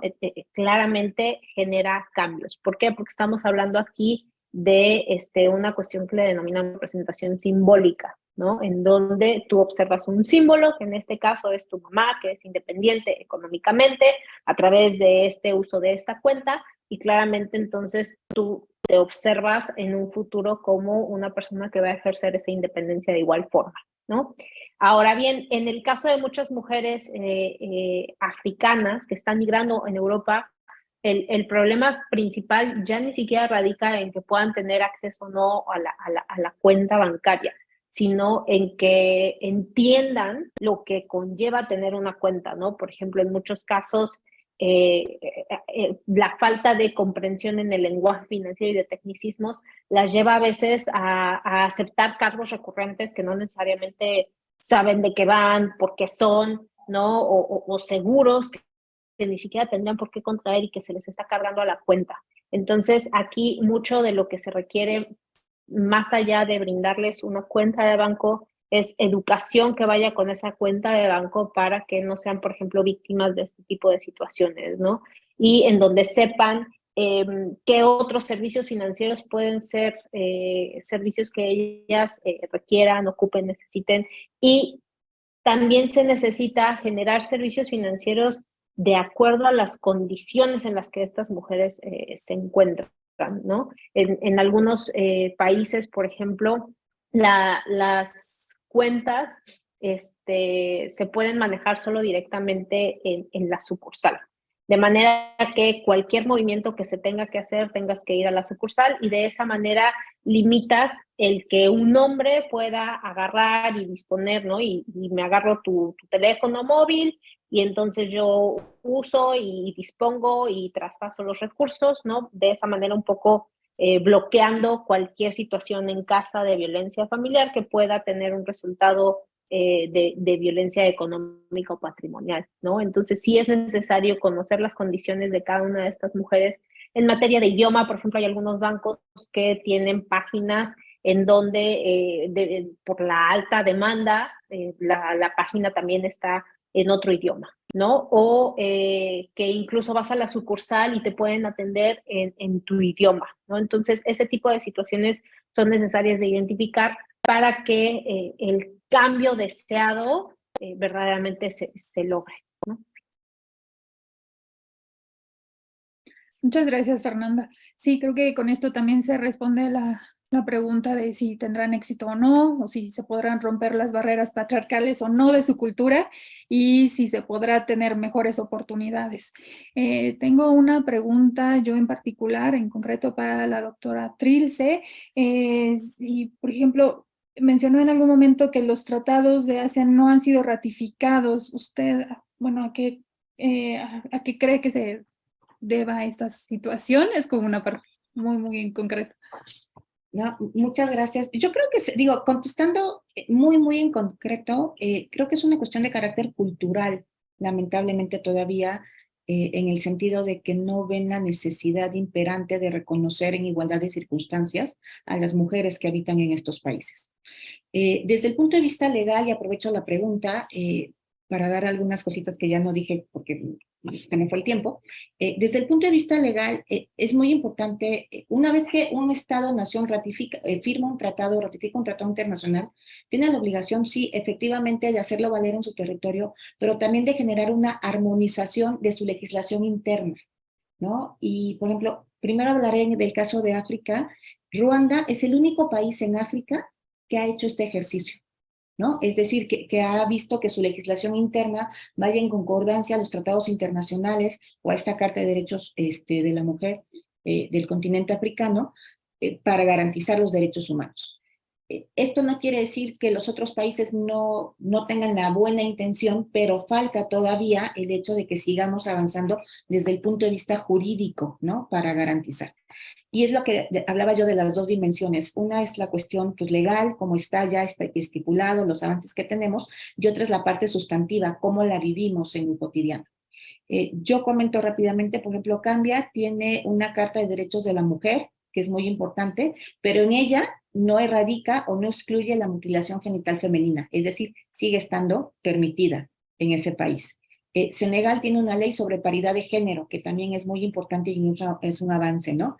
Mozambique y Uganda han firmado también o han hecho legislación en contra de la violencia doméstica en concreto. Es decir, sí el aparato jurídico está avanzando, pero no a la velocidad que queríamos. Y en el caso de Asia, es muy interesante, efectivamente, no tienen un tratado propio de derechos humanos como continente, no ratifican los tratados internacionales en materia de derechos humanos en general, tienen un programa de empoderamiento femenino muy interesante, porque si bien es cierto que la mitad o casi la mitad de empresarios de la zona de Asia son mujeres, también lo es que tienen la tasa de desempleo femenina al doble de la medida mundial.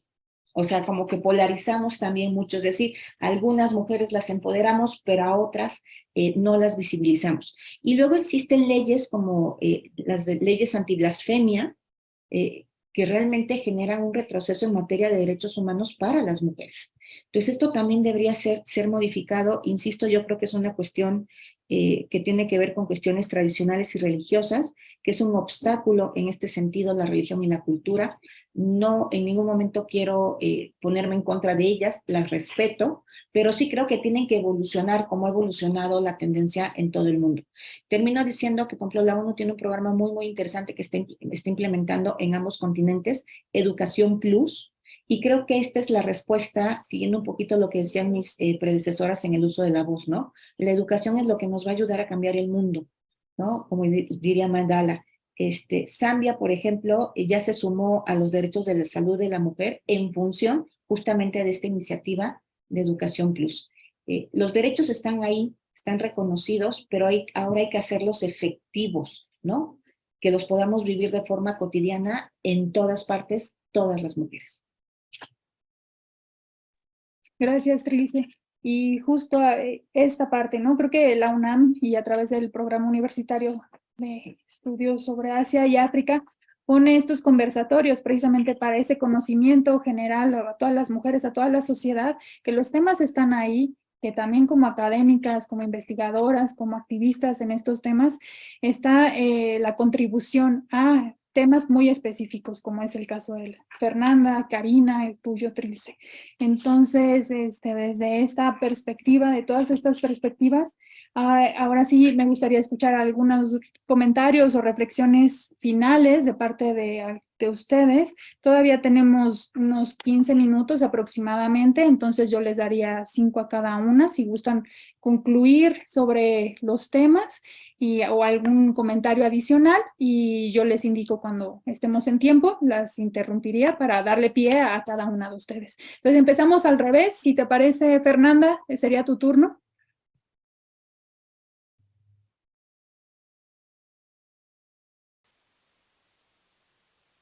De mecanismos a través de los cuales podemos mejorar las condiciones de vida de las mujeres y podemos garantizar derechos humanos de las mujeres.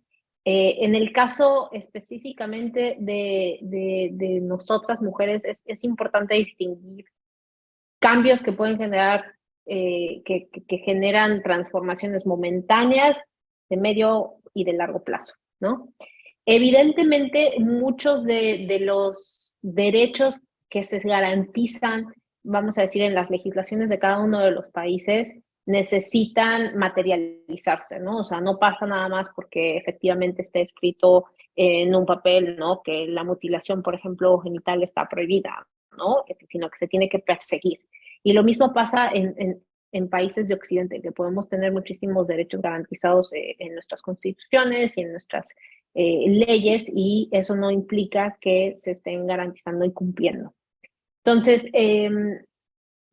parte de los grandes cambios sí es generar legislación para conseguir ser en un futuro la sociedad que pretendemos ser, ¿sí? Claramente sin un marco legal, pues eso nunca se va a dar. Pero el siguiente paso justamente es materializar eso que está escrito en nuestros textos en el día a día, ¿no? Y para eso tenemos o tendríamos que actuar desde los distintos frentes para lograr cambios, sobre todo de mediano y de largo plazo, ¿sí? En el caso específico de los servicios financieros, aquí estamos hablando de que, digamos, los bancos nunca son operados bajo el concepto de la buena voluntad y la calidad, y eso hay que reconocerlo, ¿no? Son bancos, quieren hacer ganancias, ¿sí?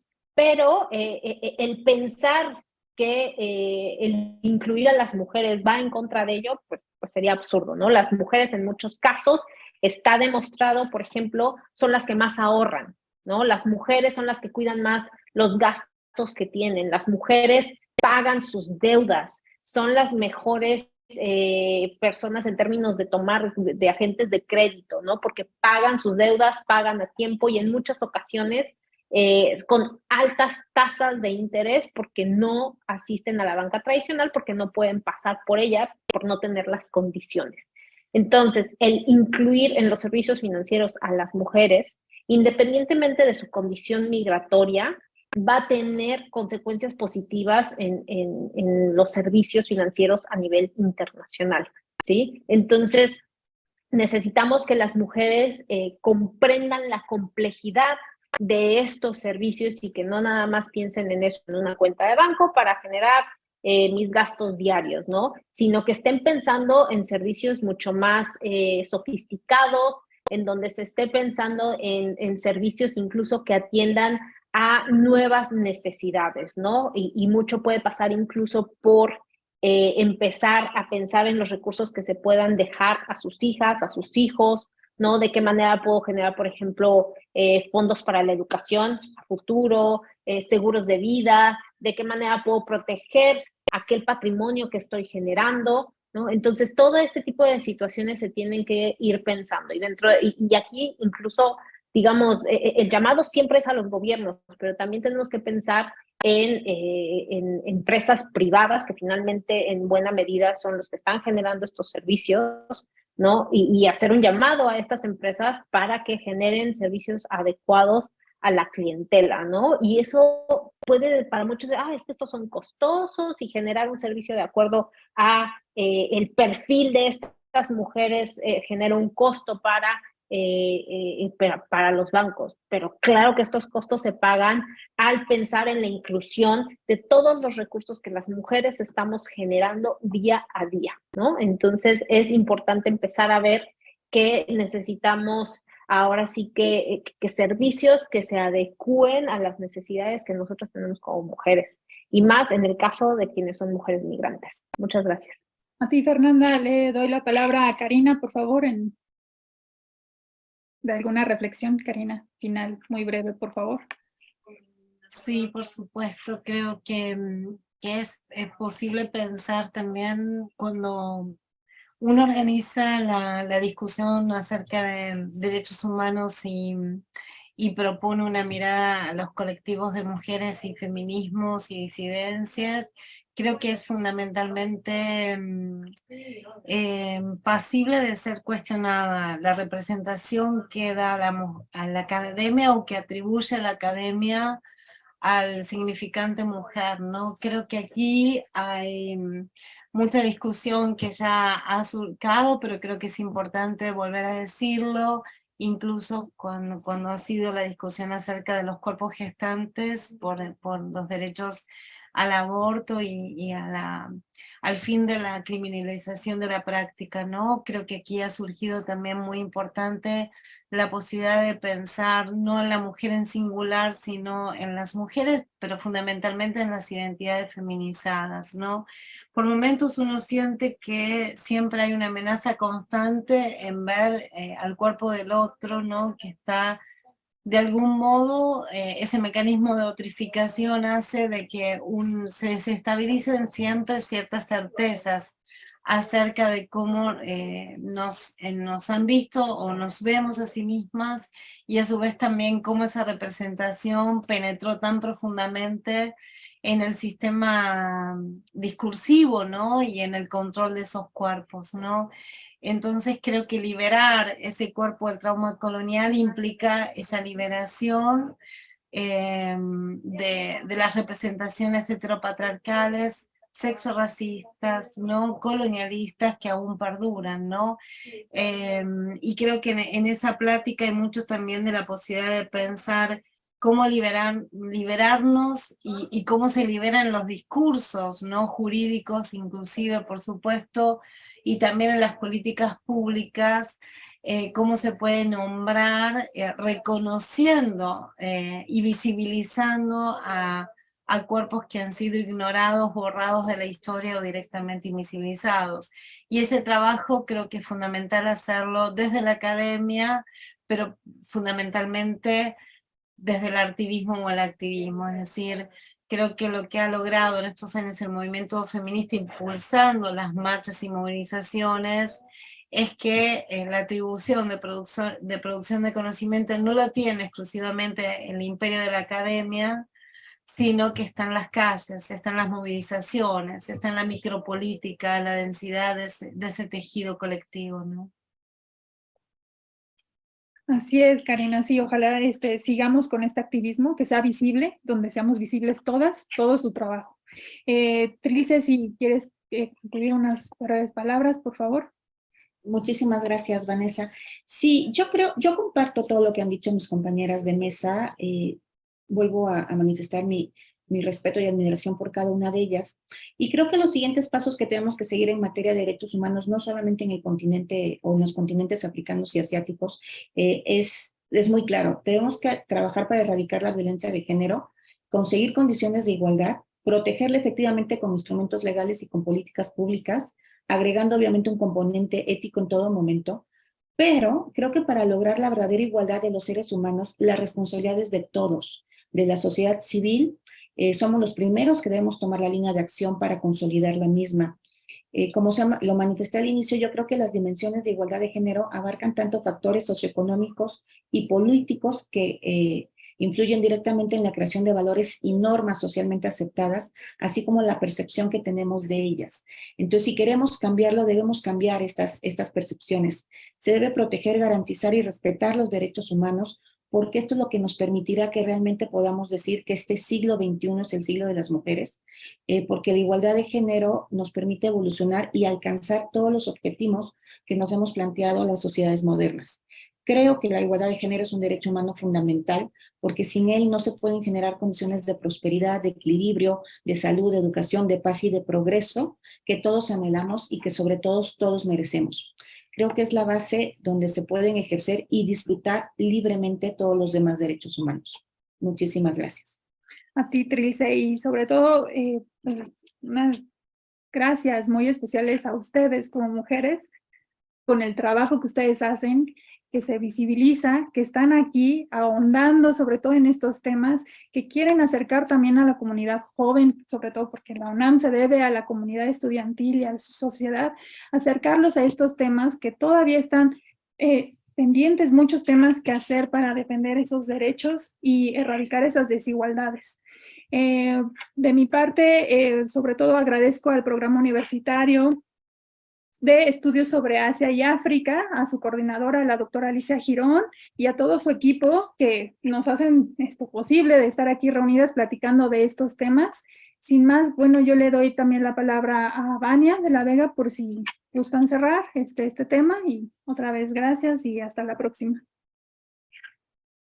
Muchísimas gracias, maestra Vanessa Granados, y a nuestras excelentes ponentes, doctora Karina Vidaseca, doctora Fernanda Vidal, maestra Trilce Ovilla. Es siempre un placer escucharlas. Y con esto terminamos la jornada del día de hoy. Agradecemos, por supuesto, a los asistentes que nos siguieron, ya sea en toda la jornada o en parte de ella, en Zoom, en Facebook, en YouTube. Les recordamos también que estas sesiones quedan grabadas por si quieren repasarlas, por si quieren compartirlas. Y por supuesto que nos sigan en redes sociales. Estamos en Instagram, LinkedIn, Facebook, YouTube, por supuesto nuestro sitio web. Y además de darles las gracias a nuestras participantes, le doy las gracias también al equipo técnico del PUEA que hizo posible esta transmisión y la organización de estas actividades el día de hoy. Entonces, para finalizar, le pido unas palabras de clausura y de reflexión de esta actividad súper necesaria que es la conmemoración del 8 de marzo. Entonces, le doy la palabra a la doctora Alicia Girón, coordinadora del Programa Universitario de Estudios sobre Asia y África de nuestra universidad. Adelante, doctora Girón. Muchas gracias, maestra Vania. No, pues antes que todo, realmente ha sido un placer escucharlas. Ha sido un conversatorio excelente desde la inauguración hasta las palabras de Fátima Lessini, que es de la Universidad de Hassan II, a quien tuve el gusto de conocerla y que, bueno, aceptó muy emocionada la invitación, acaba de agradecernos que la hayamos invitado y pues de inmediato se le hizo la invitación pues para que venga a la universidad a profundizar el tema de las mujeres y el Corán. Me parece que es muy importante que quitemos pues muchos mitos que tenemos en relación al Islam, a las mujeres musulmanas, y que, bueno, el Programa Universitario de Estudios sobre Asia y África, pues este es su objetivo, ¿no? Profundizar en los temas pues culturales, de género, de cultura, de economía, de política. O sea, tenemos toda una gama de objetivos por dar a conocernos, no solamente nosotros hacia ellos, pero también de conocer a estos países. Y como yo decía al principio, bueno, este es infinito, nunca vamos a tener los años y vida para poder conocer un mundo aparentemente diferente, pero que en el fondo, en relación a las mujeres, pues siguen en todas estas sociedades las relaciones patriarcales y de opresión, y esto conforme vayamos cada vez conociendo más este tipo de problemáticas y pongamos en el centro la problemática del género, pues ayudará a conocernos mucho mejor. Y bueno, pues, pues muchísimas gracias. Realmente ha sido maravilloso escucharlas. Incluso estaba pensando hacerles la invitación. Tenemos una parte de nuestras publicaciones también salen en working papers, con DOI, por supuesto, pasan por dictamen. Y bueno, pues nos encantaría, le voy a pedir a Vania que después organice, a ver si algunas de ustedes tienen el tiempo, ¿verdad? Sabemos que uno de los problemas que tenemos todas las mujeres es que nunca tenemos tiempo, ni para nosotras. Entonces, si tienen un tiempo para que pudieran hacer esta reflexión y pues darnos también el trabajo en escrito para poderlo, pues también ya tenemos el YouTube, pero también el trabajo por escrito es muy importante para, pues para las futuras generaciones, sobre todo para las niñas y mujeres de nuestra época. Pues muchísimas gracias, felicidades a todas. Mil gracias, hasta luego.